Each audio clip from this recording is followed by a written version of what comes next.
भारत का 17 साल के बाद पहला को prime minister is going to Nigeria. दूसरी सबसे बड़ी रीजन उसमें यह है कि 200 से ज्यादा इंडियन कंपनीज वहां बिजनेस करती हैं और उनकी इन्वेस्टमेंट $27 बिलियन की इन्वेस्टमेंट है चाइनीज इंडियन कंपनीज की नाइजीरिया के अंदर। भी उनकी इंटेलिजेंस एजेंसीज है ना, उसको वो कंट्रोल करेंगी, हेड करेंगी, लीड करेंगी। मैं तो बस इतनी बात ही कहना चाहता हूँ कि अगर वो हिंदू अपने आप को, अपने लोगों को सपोर्ट करते हैं, सपोर्ट करते हैं या सपोर्ट करते हैं, तो इसमें कोई इतनी बड़ी बात नहीं है। अच्छा, मसला ये है कि हमें अपने मुल्क के बारे में सोचना चाहिए। अच्छा। तो भारत के वजीर आजम Narendra Modi south south cooperation के सिलसिले में जो है तकरीबन 3 ग्लोबल साउथ के मुल्कों का दौरा कर रहे हैं। पहली बात तो यह है कि ब्राजील तो वो जा रहे हैं G20 के लिए तार साहब, और गयाना और नाइजीरिया जा रहे हैं। पाकिस्तान का बयानिया ये रहा है दोस्तों कि सब लोग साजिश कर रहे हैं। पाकिस्तान का बयानिया रहा है कि भारत है, इजराइल है, या फिर अमेरिका है, ये सब अपने गुर्गे भेजते हैं, पैसे भेजते हैं, हथियार भेजते हैं अफगानिस्तान, और फिर अंदर अफगानिस्तान के कुछ ऐसे तत्व हैं, कुछ ऐसे लोग हैं, कुछ ऐसे ऑर्गेनाइजेशंस हैं जिनके थ्रू ये पाकिस्तान पे अटैक करवाते हैं। इंडिया के साथ उनकी सिमिलैरिटीज क्या है? नाइजीरिया की करप्शन एंड टेररिज्म, ये 2 सिमिलैरिटीज है। उसके बाद जो सबसे हैरानी वाली बात है, 50,000 से ज्यादा Indian diaspora is living in Nigeria. Trump जो है, वो ट्रंप जो है उसने अपने लोगों को सपोर्ट कर रहा है, लेकिन हमारी इदारे और हमारी जो हुकूमतें हैं या हमारे मुसलमान हैं, ये हमें नहीं पता कि हमारी बेटी आफिया सिद्दीकी है, वो कितने सालों से वो उनकी कैद में गिरफ्त है, ये कितने उनके साथ जुल्म और सितम किए जा रहे हैं।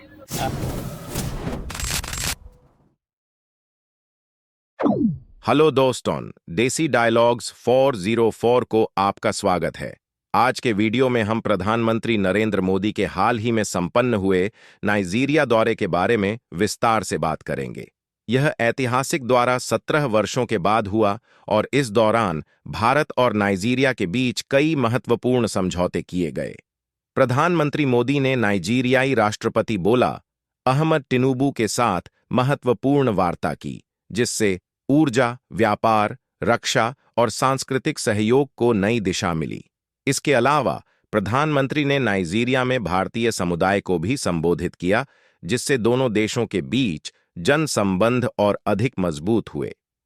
नाइजीरिया में 200 से अधिक भारतीय कंपनियों द्वारा किया गया निवेश भारत और अफ्रीका के बीच बढ़ते आर्थिक सहयोग का प्रतीक है। अब बात करते हैं पाकिस्तान मीडिया की। पाकिस्तान के विभिन्न न्यूज चैनलों ने इस दौरे को गंभीरता से कवर किया और भारत की अफ्रीका में बढ़ती प्रभावशीलता पर चर्चा की। जानिए कैसे प्रधानमंत्री मोदी की विदेश नीति और वैश्विक नेतृत्व को लेकर पाकिस्तान में बहस छिड़ गई है। वीडियो को अंत तक देखें और इस दौरे से जुड़ी आपकी राय हमें कमेंट में बताएं। चैनल को सब्सक्राइब करना न भूलें और नए अपडेट्स के लिए बेल आइकन जरूर दबाएं। नाइजीरिया के अंदर इंडिया के साथ उनकी सिमिलैरिटीज क्या है? नाइजीरिया की करप्शन एंड टेररिज्म, ये 2 सिमिलैरिटीज है। उसके बाद जो सबसे हैरानी वाली बात है, 50,000 से ज्यादा Indian diaspora is living in Nigeria doing business, और 2000 जो वहां पेट्रोलियम प्रोडक्ट है और वो सारे इलीगल वो बेचते हैं, करप्शन में डीपली इन्वॉल्व। 2022 में $10 बिलियन का पेट्रोलियम प्रोडक्ट इंडिया ने इंपोर्ट की थी वहां से। इसकी जाने की वजह यह है, आपको पता है कि मैं जो समझता हूं कि नाइजीरिया जाने का मकसद मोदी साहब का एक ही है, 2-3 मकासद जो मैं डिस्कस करना चाहूंगा। अपने डायस्पोरा को सपोर्ट करना, अपने फाइनेंशियल सिस्टम को सपोर्ट करना, अपनी 200 कंपनियां इंडियन उनको सपोर्ट करना, और उसके बाद सबसे बड़ा जो उनका तीसरा सबसे बड़ा जो होगा, भारत इस वक्त डिफेंस प्रोडक्ट जो है वो अपनी अफ्रीकन कंट्रीज में बेच रहा है। जो रशिया ने गैप छोड़ा था, India is trying to fill it, तो वो अपने तेजस वहां बेचेंगे, पिनियाका सिस्टम अपना बेचेंगे जो आर्मेनिया और फ्रांस को भी बेच रहे हैं। तो ये सारे मकासद हासिल करेंगे। और उसके बाद because he is a nationalist leader, he is a nationalist, मेरे ख्याल में लोगों को सीखने नेशनलिज्म का जो तालीम है वो मोदी साहब से लेनी चाहिए, जिसकी कई ममालिक को सख्त जरूरत है। Nations can not survive without nationalism, जो मैं हमेशा ये कहता हूं। इस वक्त चीमा साहब, उसके बाद हम बात करते हैं कि एडमिनिस्ट्रेशन जो इस वक्त अमेरिका के अंदर क्या हो रहा है।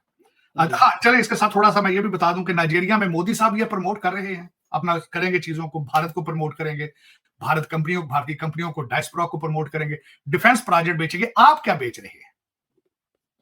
आपके कंट्री की सबसे बड़ी खबर ये आ गई है कि VPN जो है वो गैर इस्लामी है। क्योंकि लड़के जो हैं वो 2 करोड़ बंदा सुना है डेली बेस पे पॉर्न देखता है वीपीएन के जरिए और गैर इस्लामी, वो तो इंटरनेट से भी देखे जा रहे पोर्न तो इंटरनेट से, ये दिमाग ठीक ना हो चीमा साहब तो वीपीएन ना रुक जाएगा।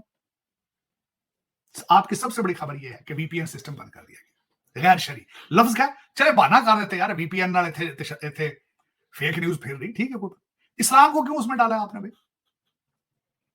अच्छा ये गैर इस्लामी है, वीपीएन गैर इस्लामी, ठीक। दूसरे कौन से आप इस्लामी काम कर रहे हैं? अदालतें इंसाफ नहीं दे रही, वो इस्लामी? मतलब इस पे आपके कंट्री की सबसे बड़ी खबर आज वीपीएन गैर शरी, गैर इस्लामी। अब जरा बैलेंस आपने जरा खुद जरा कंपैरिजन कीजिएगा, मैं आपको आपके देखने वालों को कंपैरिजन बताना चाहूंगा कि तेजस पनियाका system selling to Armenia, France and African countries, 50,000 diaspora, 27 billion की investment in Nigeria, and where you stand at VPN गैर शरी, गैर इस्लामी। डेस्टिनेशन अब खुद मैं कहता खुद मुतय्यन करेंगे व्हाट इज योर डेस्टिनेशन, मैं मुझे क्या बताने की जरूरत है। हाँ, युद्ध का टाइम आ चुका है, 24 नवंबर तख्त तख्ता, लाशें चाहिए। मेरी तो खैर मैं तो उनको कहूंगा यार को अस्पताल से लाशें ले आओ, जो पहले लोग मार चुके हैं, जिंदा लोगों को की लाशें क्यों लाना चाहते? को मरिया दी लाशा लाकर सट के मोढे चुकनी है, रौला ही पाना जे ना। बांग्लादेश चाहते हो ना भाई, मुर्शद ने अपील कर दी थी स्टूडेंट बच्चों, काश कासम भी आता तो लीड करता उनकी यूथ मूवमेंट को लीड करता, काश।